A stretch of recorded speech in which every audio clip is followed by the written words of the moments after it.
Warning, 30 Screams or Less may contain spoilers about movies that have recently been released. If you haven't seen the movie, go watch it, come back, and enjoy the show. Or, if you don't want to waste your time watching the movie and rather have two random horror dudes watch it for you, we got you covered as well.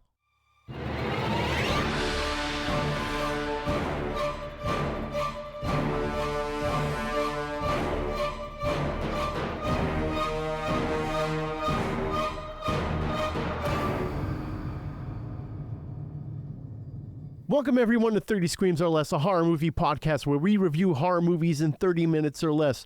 Today we're actually not going to even be reviewing a movie. We got an awesome interview lined up here with Michael Levy, director of Stream. But before we get into it, Corey, last night I was looking in the mirror and you know what? My beard was looking gnarly. And I said to myself, I can't look like this. I got to do something. So I decided to break out Beard Octane's beard wash and conditioner along with their beard oil. And dude, my beard looked amazing. I'm glad you turned me on to Beard Octane. Yeah, of course. Like I said, I've been using their products for years and I can vouch for them. And whether you're pounding IPAs or chopping wood, you got to look your best. Visit beardoctane.com and use the code 30screams10 at checkout for a 10% discount. It helps us. And like I said, the products are absolutely incredible. They're local too. They're based out of Connecticut. So help them out, support small businesses. We're not just slinging beard grooming supplies. We've been using them for a while. Yeah, we have. With that said, Michael, thank you so much for joining us today. First of all, how are you today? I'm great. Honored to be on today and excited to talk with you guys and really dive into it. Thank you for having me. Yeah, not a problem. So we're going to just dive into it. With 30 Screams or Less, we actually like to try to keep things kind of moving quick. Keep it short, keep it simple. Most of our episodes, we try to do half hour, 45 minutes. I don't know how much you got, but let's make the best of it here. So can you tell us a little bit about Stream? Sure. Well, Stream is really a modern horror film that has some throwbacks to classic horror and some 80s and 90s, but it's really kind of a more modern take on the slasher genre. And it follows a family that is having some... sorry about that. There's a dog in the back. I don't know. Barking or sneezing, I thought I heard. Might be doing both at this point. I'm not really sure.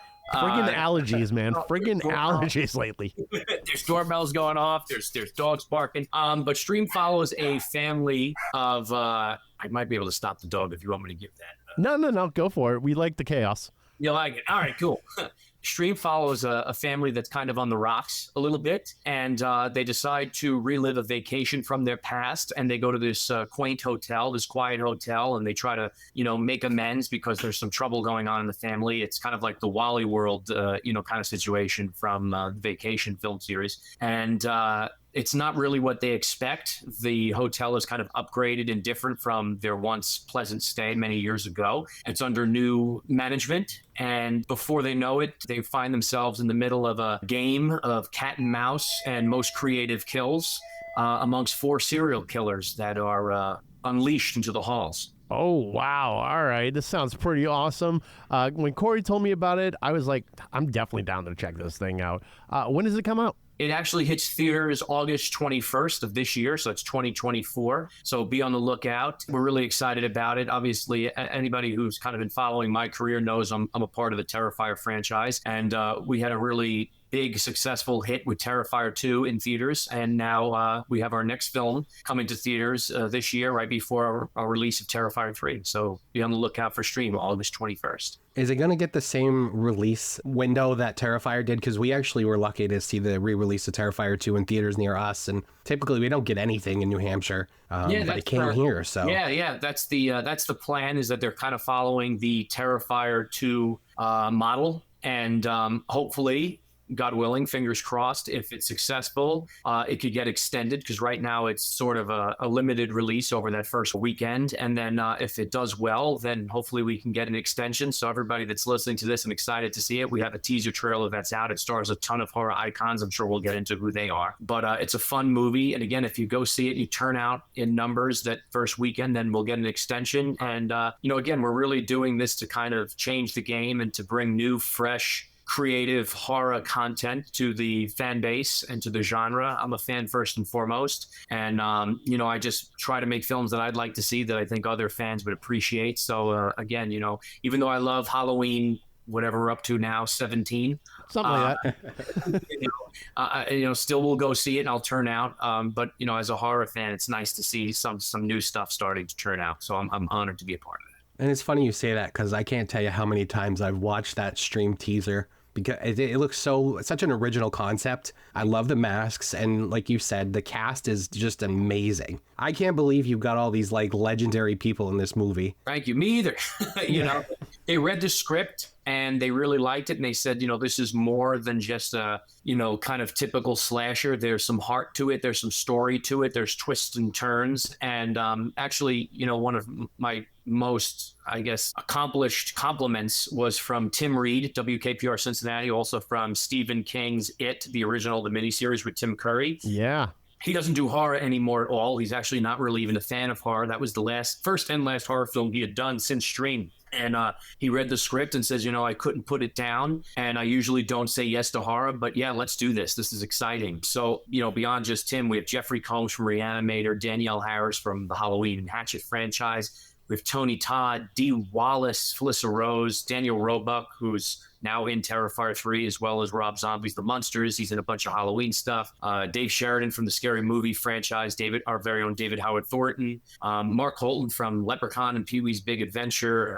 Bob Adrian from The Conjuring. It's just a really big cast. I'm sure I'm forgetting someone, and I'm sorry, fan. Terry Kaiser from Weekend at Bernie's and Friday the 13th. So we got a really fun cast a part of this film. And I was just honored to get to work with them. And again, they're not cameos, they're real roles and that they are real characters in this film. So it was really cool to kind of find a way to weave them in and they brought their A game. And I'm really excited for everybody to see them in these roles, but I'm also excited for audience to see some of the unknown cast that are a part of this because there's some really talented people that I think are just going to start to get discovered through this. So I was, really honored to work with some talented people. Oh, I'm sure. This is like the NBA dream team of like horror franchise actors and actresses. This sounds amazing. It's jam-packed. Being such a horror fan, it must be hard not to nerd out being around all these icons. Yeah, you can't help it. And, even, anybody who, again, follows the Terrifier franchise, Damien Leone, the special effects master, and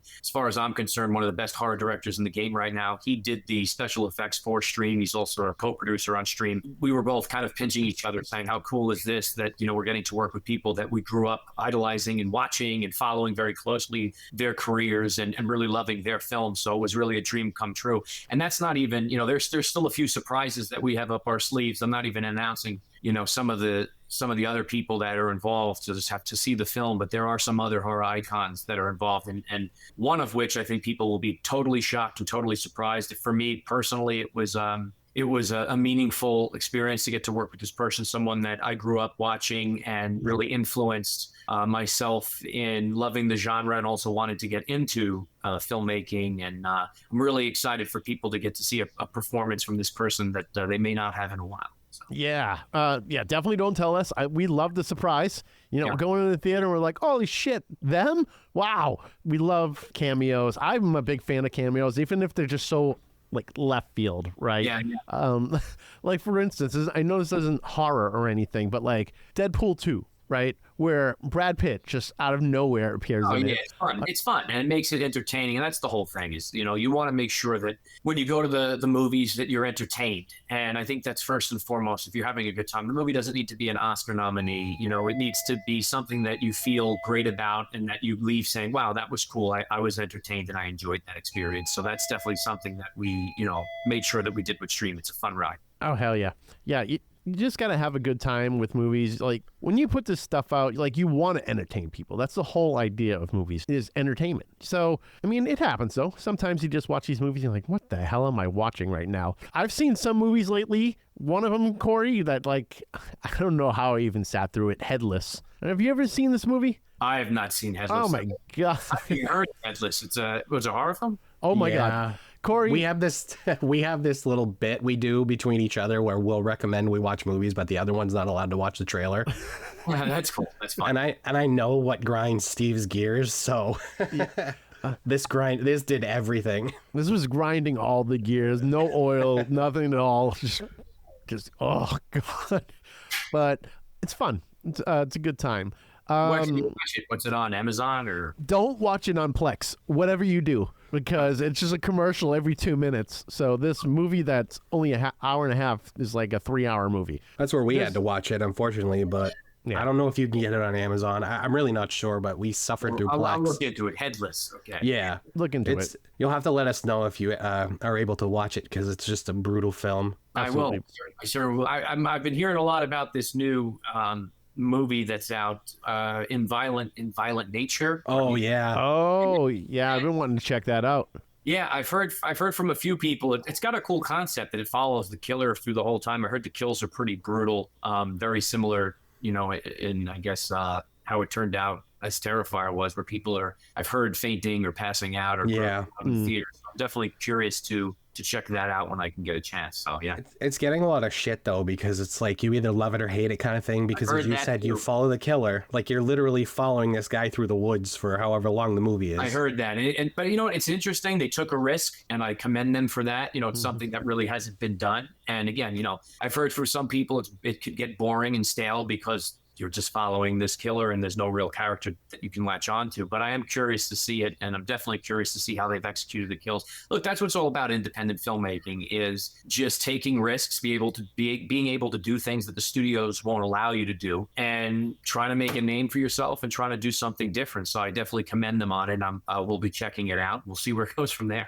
Yeah, we'll have to wait for it to hit probably Shudder before we can see it, because again, New Hampshire, nowhere around here. Well, you got to let me know. Leave a thing in the just in case stream isn't in one of your theaters, which it should be, again, if it's following the Terrifier, which they tell me it is, theatrical route. But if not, drop in my inbox a theater that's by you guys, and I'll make sure to tell Iconic to try to get it in there. Yeah. Cool, we'll certainly do that. Thank you. Corey, the Hooksett one, for instance. Yeah, Hooksett, or the Londonderry one. It's an AMC theater. That's the one that got right. Terrifier. We even saw the new Winnie the Pooh Blood and Honey movie there. Okay, it's the Londonderry. Well, that's what I was meaning. It's like the Londonderry one. That was a good one. Actually, when I was there, I picked up a Terrifier 3 poster out of nowhere. Oh, that's awesome. Yeah, I had to get mine on eBay, because when I went to see it, they didn't have any in stock.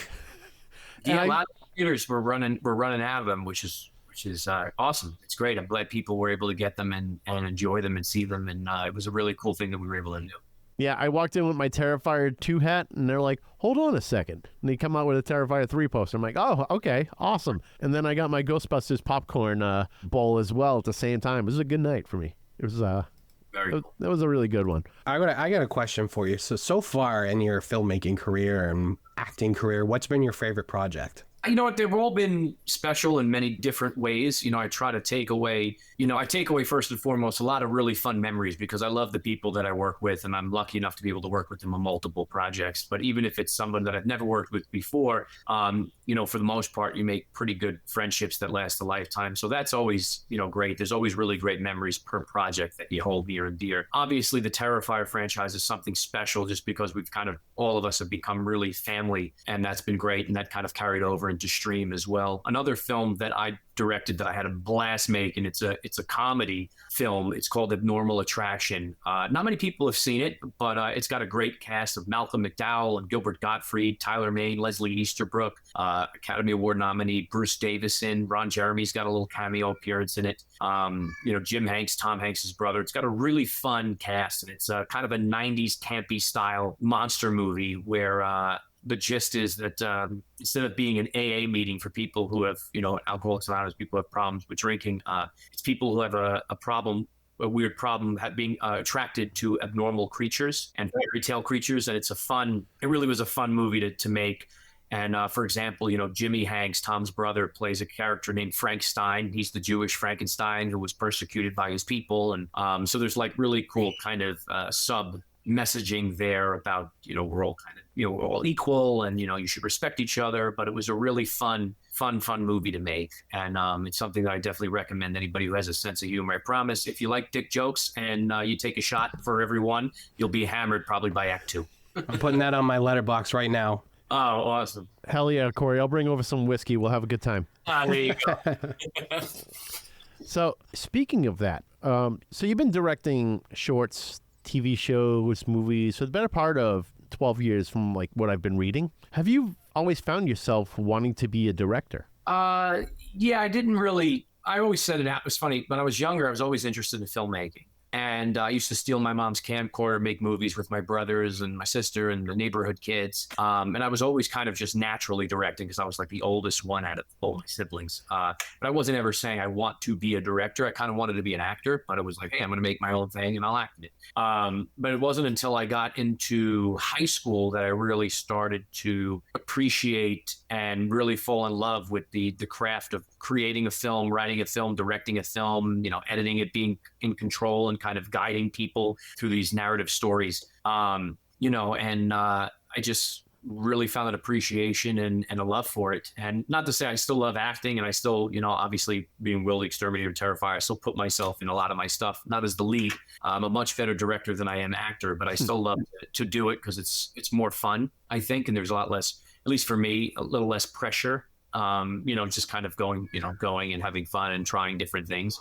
But I love every aspect of filmmaking for sure. And I work on other people's projects that I'm, producing that for example, we just did the Screamboat Willie horror film that was just announced. We're working on that right now, and I'm a producer. David Howard Thornton plays Screamboat Willie, the Mickey Mouse villain, and I'm doing DIT on that, and I'm producing, and I'm doing anything that really needs to be done. So I just enjoy the whole process. That's very cool. I've always kind of been interested in that process, whether it's like doing the editing or just kind of being really a fly on the wall. Actually, one of my goals one day is to just be a simple extra in a movie or something in the background. I don't even care. I could just be like, hey, I was there, that type deal. It's always been a goal of mine. So I'm a lover of movies. I always love hearing about the process and everything that goes behind it. Right. And that's what it is, just being an extra or a production assistant or anything, just being around it, you learn so much more,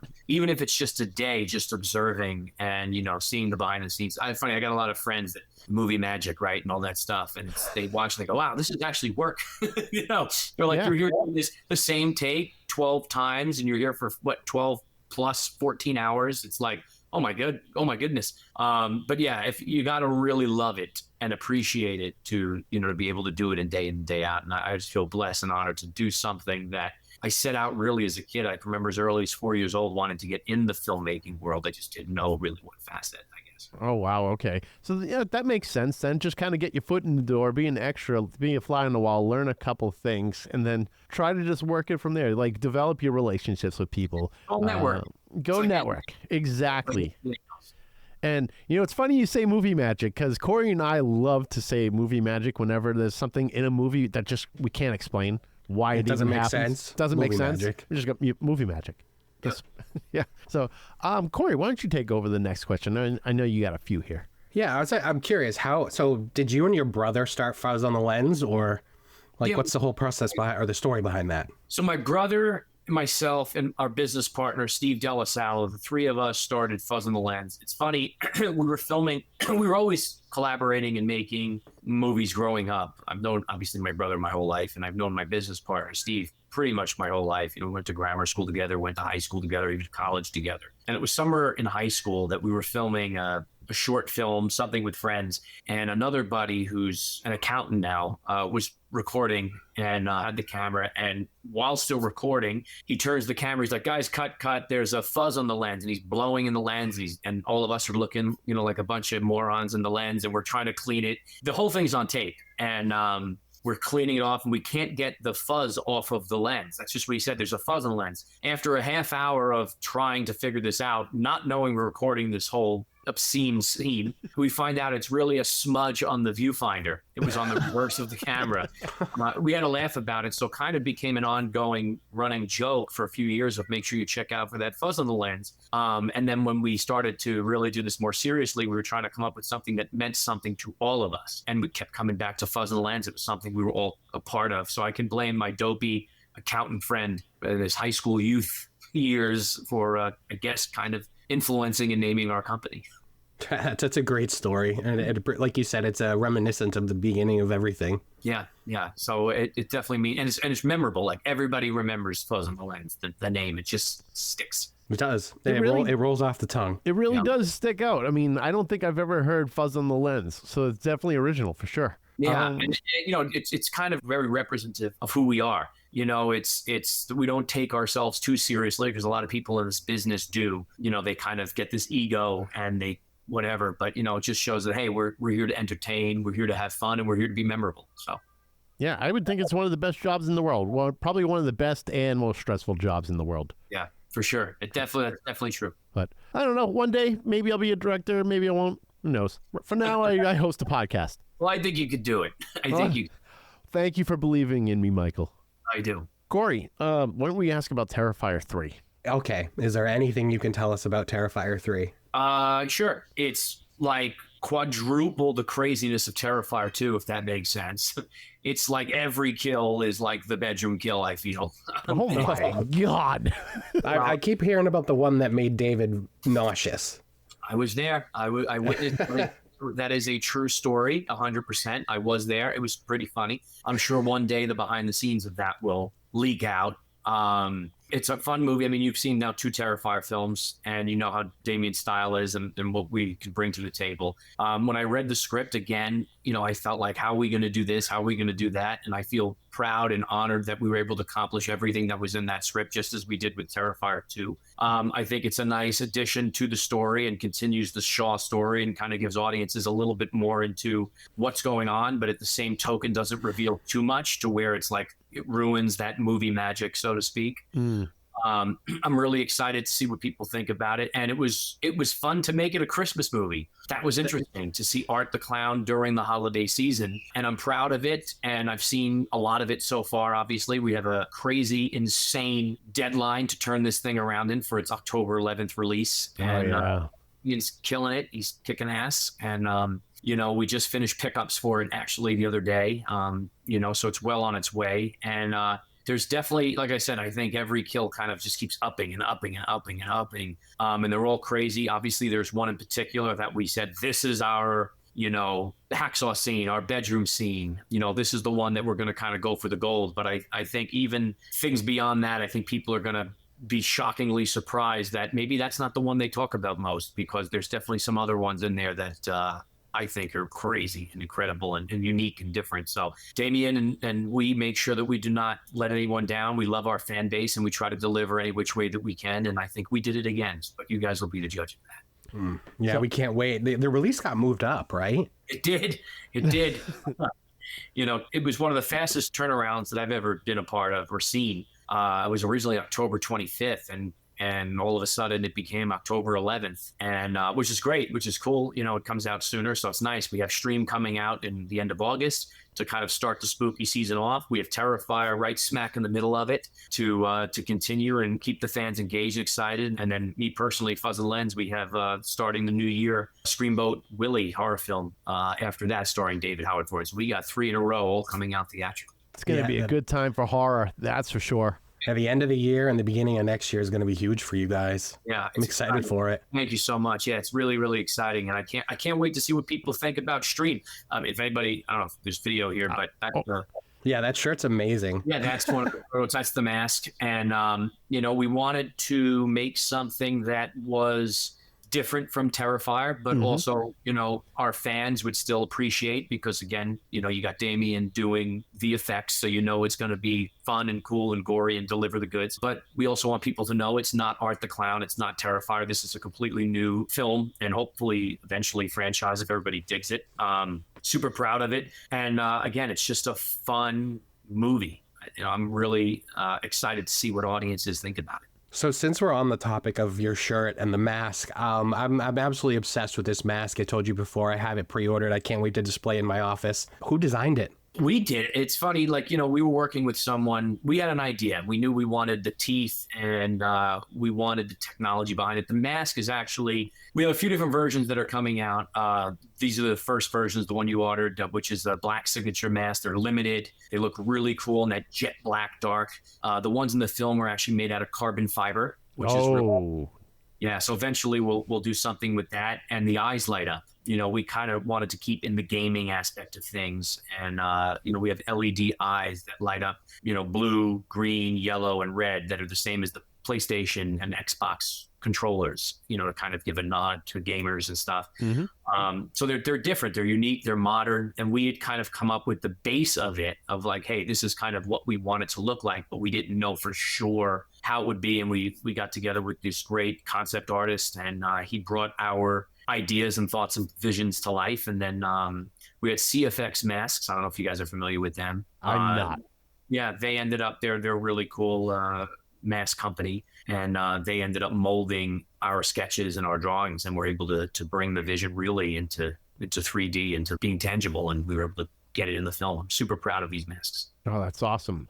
So Corey is big on auctions. So is there ever going to be a point where like there's going to be some of the items from the set or even the masks being put up for auction? I don't know, charity, anything like that Corey's more than likely going to want to swipe up? Eventually we might.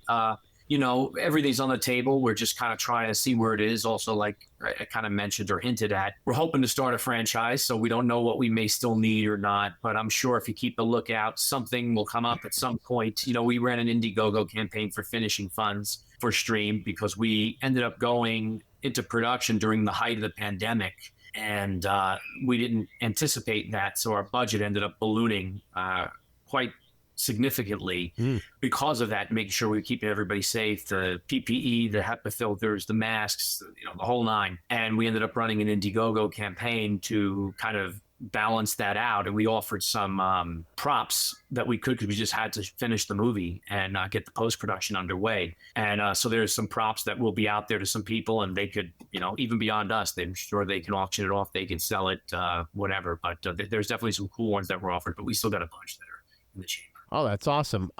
So yeah, I think we can honestly, I think we only have a few more questions left, really. Corey, why don't you take this one as well? And because a lot of my questions seem like the more wrapping up ones. Okay.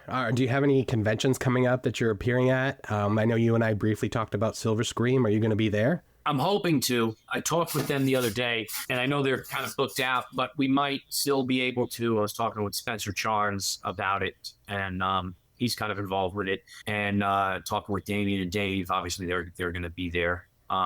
Hoping to be there in some capacity, whether it's either as a fan or as a guest or as a vendor. I don't know yet, but we're trying to do something. I'm going to be next at Days of the Dead, Indianapolis. We're actually going to be releasing there. It's not announced yet, but I'm sure they're going to say it soon. We're going to be releasing the theatrical trailer for Stream. At an event exclusively to them first before it comes out to the public. And then I'll be at this other convention called CreepyCon, which will be in Tennessee.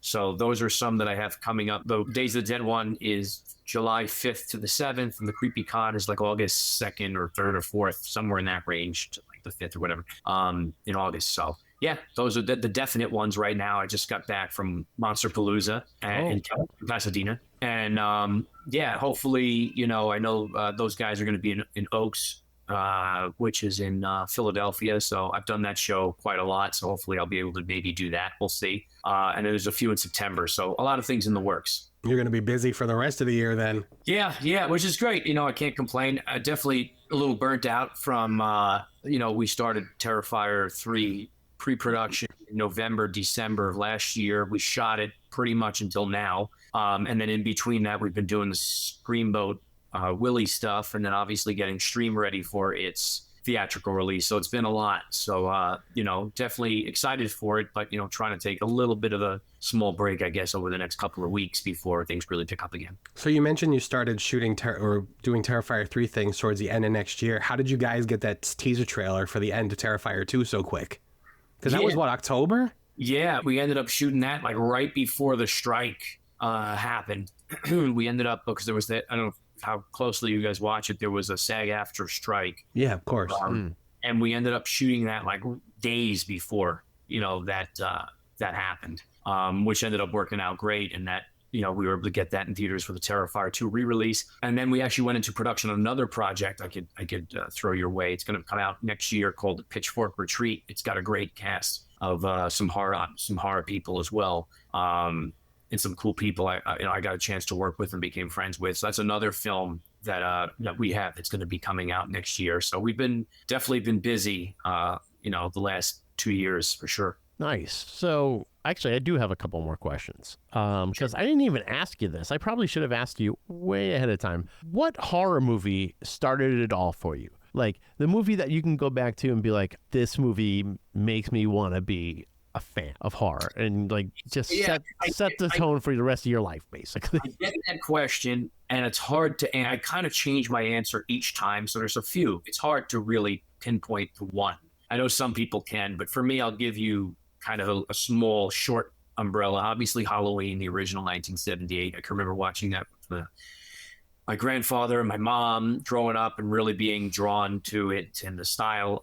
This one's a strange one, but I will wear it proudly. Leprechaun. Okay. The original, Jennifer Aniston, Warwick Davis. I love that movie as a kid. I still love it. I actually collect different leprechauns. They're back there somewhere, different toys and stuff from that film. Nightmare on Elm Street is another. Robert Englund, Freddy Krueger. And then Stephen King's It, the original miniseries with Tim Curry. Those movies right there, those four, were like interchangeable. And those were like the films that I really started loving the genre and appreciating it and becoming a horror fan. Awesome. So would you say any of those four are like your favorite horror movies of all time? Like they change as like being your favorite? Or is there one that's like, this one is hands down my favorite of all time? Well, I'll tell you the one I watch the most over and over again. My That wife works. hang me is Halloween. I watch Halloween a lot. Okay. That makes sense. Yeah, I watch Halloween a lot, and she's like, "Do you watch anything else?" And I'm always studying it and watching it. So I would say based off of that, probably Halloween, but the others are very close, and they are some days interchangeable. It was kind of funny you say that because for me, it's been Terrifier 1, and my wife says the same thing to me. She's like, do you watch anything else? So that's funny. Is a fan or somebody sent this to me. This was You getting your head cut off? yeah. Oh, that's so cool. Yeah, I'm proud of that. I'm honored. It's so crazy. I'm honored and still mind blown to have been a part or be a part of Terrifier, and fortunate to be a part of something that means so much to people like yourself. That it's the same of like the Halloween franchise for me, and it's really bizarre and amazing and cool. And I'm happy you guys dig it. And we don't want to let you guys down with anything that we're a part of going forward. We want to keep upping the game. I honestly don't think you could. I don't think you could let us down at all because like everything you've been putting out has been bangers. So Thank you. And we work hard. We really do. yeah, and I think we can, speak for everyone regarding that too. Everyone's going to be the same way. Yeah, fucking great. So for me, for instance, like I can pinpoint the movie that started it all for me. It was Friday the 13th, Part 6, Jason Lives. Hands down, that's a good one, right? I think that's Damien's too. Or at least, yeah, it might be Damien's. Damien's favorite horror film of all time is Friday the 13th for sure. And Tom Savini's the guy who inspired it. Oh, yeah. Tom Savini, amazing artist. Not to mention a great actor, too. Yeah. Yeah, he's fun. And he's going to be in Terrifier 3. I was going to say, and you get to work with him on Terrifier 3. That's insane. Yeah, it was, it's cool. It's really exciting. We actually have, during COVID, he did the PPE masks, the Jason ones. Did you see those? I did. Those are really cool. Steve and I both have one. Mine's signed by Tom. I paid the extra to get it signed because he's fucking legendary. So I wore it out to the grocery store once. My wife was pissed at me. She didn't want to be seen with me. See, I don't have that problem. I'm not married, so I can go out looking like an idiot. And I have no one else to embarrass but myself. So I would go out in that mask, and the amount of compliments I got from it, it was wild. People were stopping me all over the place like, where did you get that thing? Custom made, sorry. It's cool. Yeah, that's all. Those things were sick. Yeah. Yeah, they were awesome.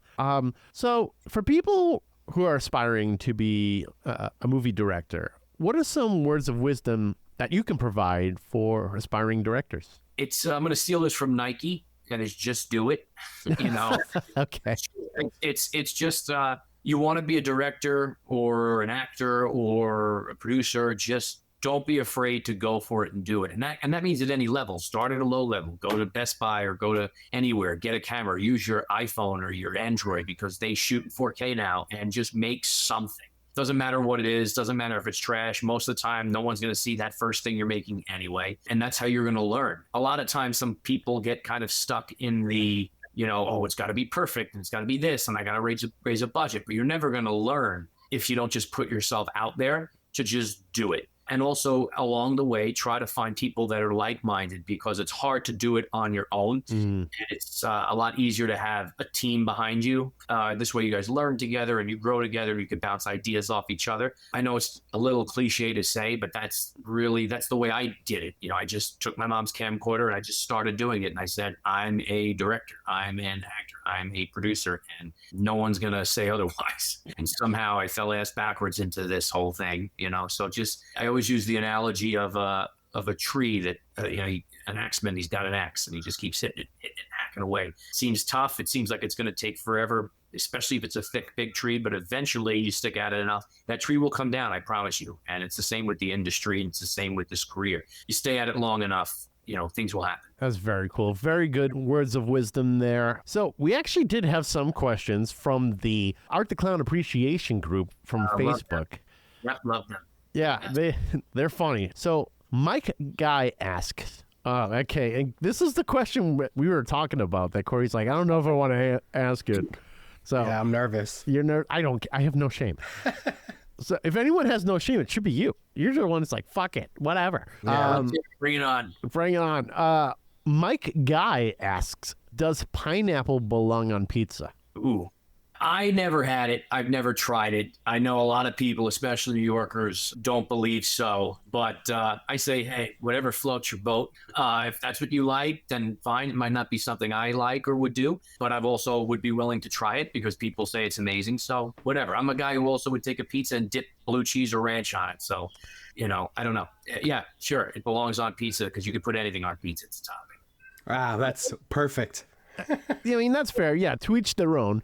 Ranch on pizza is great, especially if you have like a buffalo chicken pizza or just even a breaded chicken type pizza. Exactly. So if you can do that, I guess you could put pineapple. It's not something I do. I'm more of an old fashioned classic kind of guy, but I would try it. I've heard people love it, and it's a topping. So I guess it belongs on pizza. It really is a topic. People go nuts about this question. So, for me, I just like plain cheese because that's when you're getting from a good pizza place. Like, if they can't do a cheese pizza right, then everything else is just covering it up. Yep, I agree. So, I'm a classic cheese pizza guy. If you can get a tasty, just regular slice, then that place is good. You don't need to cover it up with anything else. But again, to each their own. To each their own, exactly. So now we have, is this Chase or Chase Sheehan? I'm going Chase Sheehan. So Chase asks, are you going to be able to keep up with Rick shot for shot at Day of the Dead Indy? I don't know. I'm pretty good, to be honest. I don't think I'm that good. He is something else, and he rallies. I've seen that man totally just plastered, and and next morning up bright and early, ready to go again. And again, I'm not too shabby myself, but I don't know if I could. I might try, but I might be a fool to do that. Hey, couldn't hurt, but then next day you're definitely regretting it. That's for sure. You're hurting. Yeah, I don't know. We'll see. I'll definitely be around, have a good time. We're hosting a VIP party that night. We just talked about yesterday, so that'll be exciting. So we'll see what happens. Rick's a great guy, a lot of fun. I really admire him and what he's done for his business and for himself, and he's really a great dude. Very cool. And I think this is probably just my last question. Other than the Steamboat and Stream, what else you got coming in the pipeline outside of streaming and was it Screamboat Willie? Screamboat Willie, Stream, Terrifier 3. We have a few other projects. I can't talk really about what they are just yet. We're feeling them out. Obviously, there will be, shall I say, a Terrifier 4 at some point. Oh, okay. We'll see, but also a Stream 2, hopefully. Yeah. Everybody digs it and enjoys it. We have really cool plans of just upping the game and making it even bigger and more, even cooler. And then we have some comedy things I'm looking to get back to my roots on. Oh, okay. So we got some things in the pipeline. We'll see where it goes. Also, we have, as I mentioned, the Pitchfork Retreat that'll be coming out sometime next year, and everybody be on the lookout for that. Greg Van Voorhees and his sister Nikki are directors on it. Great family, great people, and they got a really interesting, cool kind of film festival, in-depth kind of story that I was proud and honored to be a part of. So, be on the lookout for that too. Oh, we absolutely will. The whole audience will. I'm sure. I'm sure even the Art the Clown Appreciation Society or community there. Society? I don't even know why I'm saying society. That sounds like Are You Afraid of the Dark? I love, I was wearing that yesterday. I have a member of the Midnight Society since 1990. Oh my God. I used to watch that all the time when I was a kid. I became friends before he passed away with Dr. Vink. Dr. Vink. Aaron Tagger. Yeah. He gave me notes on that movie, Abnormal Attraction. I was trying to get him involved, and unfortunately, he wasn't able to do it. But he gave me notes and stuff. Really, really cool. So I've been a fan, my brother, myself, and that's also a really big inspiration into why I got into film and why I love horror and why I love comedy and hard comedy. You Afraid of the Dark and the Goosebumps. Oh yeah, can't go wrong with R.L. Stein. No. So big fan.